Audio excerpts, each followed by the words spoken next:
The Chambliss Center says nearly a quarter of children who age out of state care end up homeless. Good evening, I'm Latricia Thomas. And I'm Joshua. That's why the Chattanooga nonprofit started a new venture that will provide transitional housing for teens too old to be placed in a foster home. Hannah Lawrence joins us now with where they are and that process. Hannah. Josh and Latricia, unless children are in a foster home that's willing to keep them after they turn 18, they're no longer eligible to be in the system. For some, that's even before high school ends. Now, as long as they're continuing their education and working at least part-time, the Chambliss Center has somewhere for them to live. No one asked Denver Tucker to do this, but as soon as he showed up here, he started helping workers finish these transitional houses for other teens who have aged out of foster care.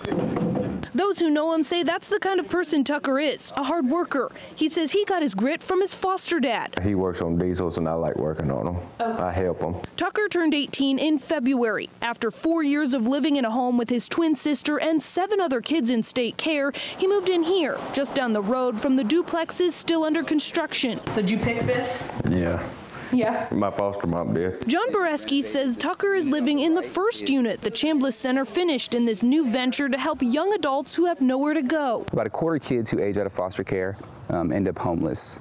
So, and then their risk for getting into the criminal justice system, joblessness. And I'm not worried because I used to live by myself all the time. That's why Tucker says he was in state care in the first place. Next week, though, he begins pursuing the dream inspired by his foster dad. About to go to college. He's going to study at Chattanooga State to become a diesel mechanic. His home, a great place to study, but he describes the quietness in another way, too. Lonely. Mostly, he's just grateful someone cared about his future enough to help get him here. The other 2 duplexes under construction should be done by the end of the month and ready for young adults to move into by June. Josh. Hannah, thank you. May is National Foster Care Awareness Month. Families who care for foster children in Georgia will get more money from the state under its new budget. Governor Nathan Neal signed the state's spending plan yesterday.